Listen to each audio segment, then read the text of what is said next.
Aujourd'hui, nous allons débattre d'un sujet crucial qui concerne l'avenir de notre planète.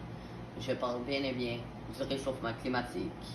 Nous avons réuni ici un panel d'experts afin de discuter des causes, des conséquences et des mesures possibles afin de contrer le réchauffement climatique.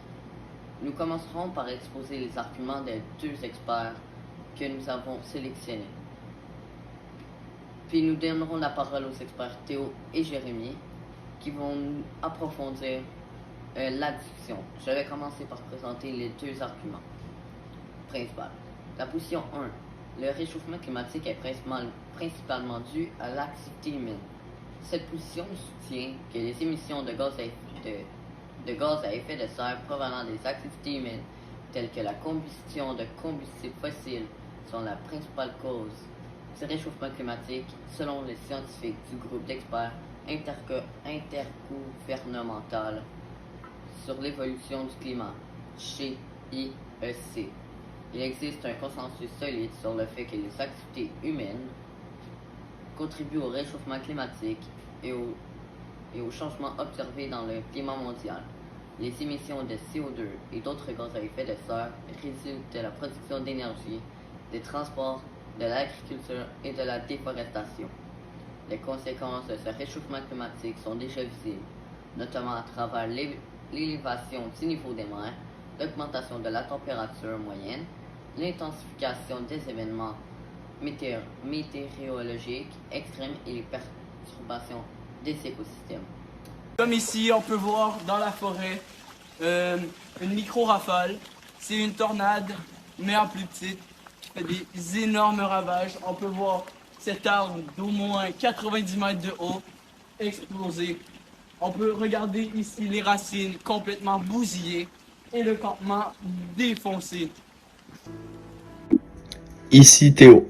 Bonjour à tous. Le réchauffement climatique est une réalité indéniable qui menace notre planète. Les preuves scientifiques sont claires, les émissions de gaz à effet de serre provenant des activités humaines sont la principale cause de ce phénomène.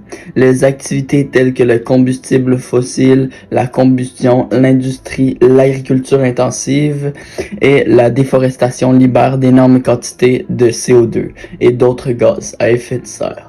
Dans l'atmosphère, ces gaz agissent comme une couverture autour de la Terre, emprisonnant la chaleur et entraînant l'augmentation des températures globales.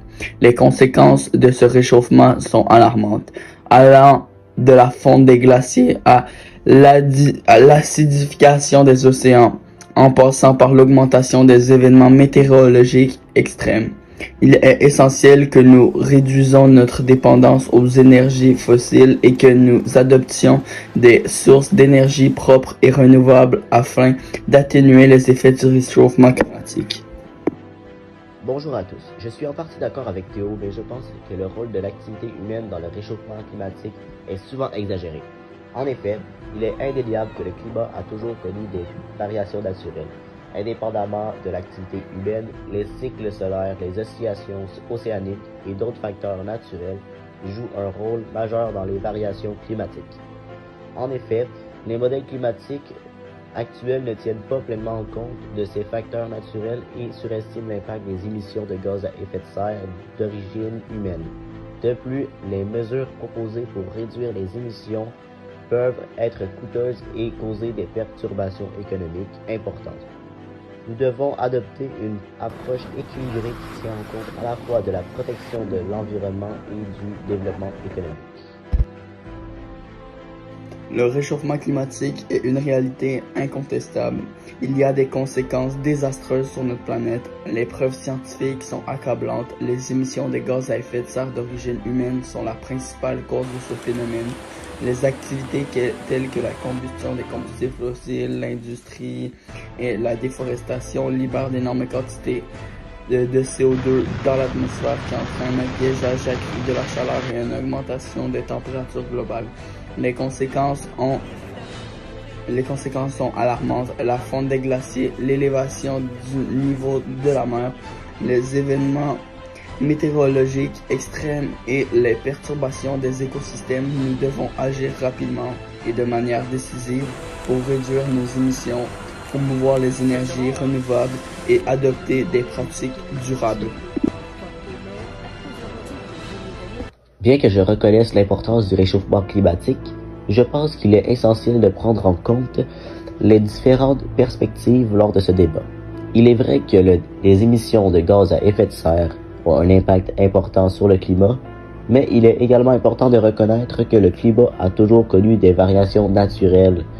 Les cycles solaires en sont un exemple, les oscillations océaniques et d'autres facteurs influencent le climat de notre planète. Cependant, cela ne signifie pas que nous devons ignorer les émissions d'origine humaine. Nous devons chercher un équilibre entre le développement économique et la protection de l'environnement. Cela implique de promouvoir des technologies propres et de réduire nos dépendances aux combustibles fossiles et de soutenir des politiques de préservation de l'environnement.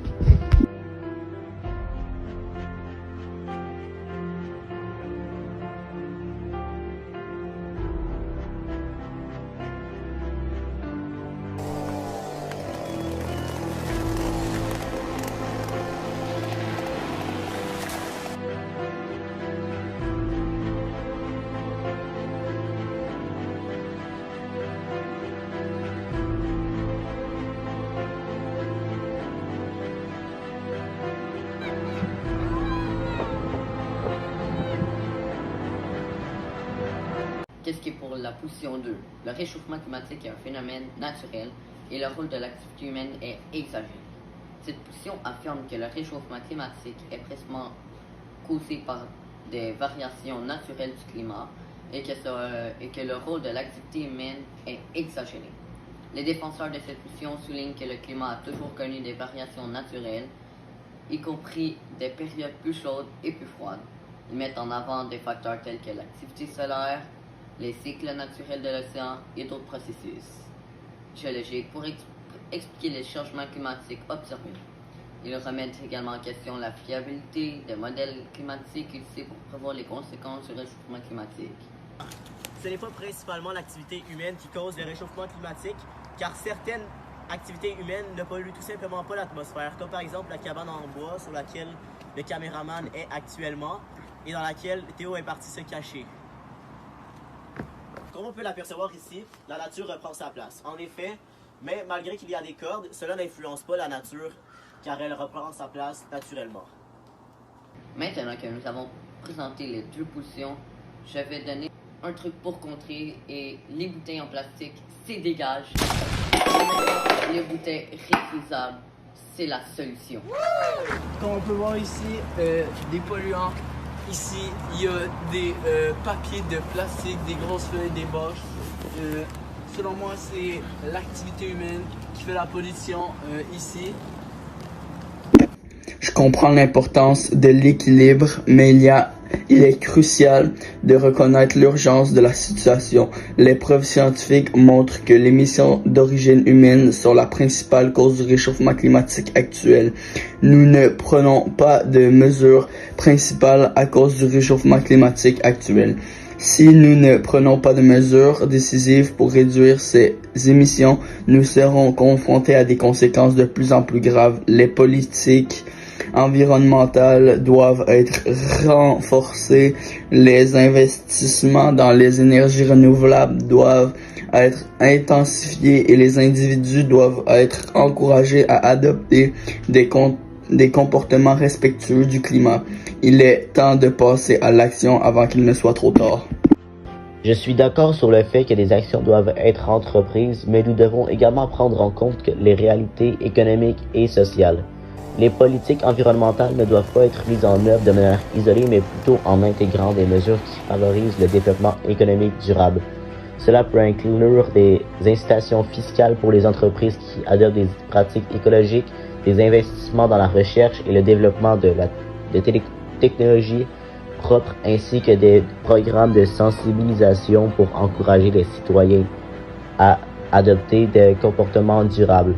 Nous devons trouver des solutions équilibrées qui répondent à la fois aux besoins environnementaux et socio-économiques. Mais en premier, il faudrait arrêter de consommer des objets de plastique non réutilisables comme cette personne dans son spa ou encore ne pas jeter ses déchets par terre dans la rue. Et finalement, utiliser des bouteilles réutilisables.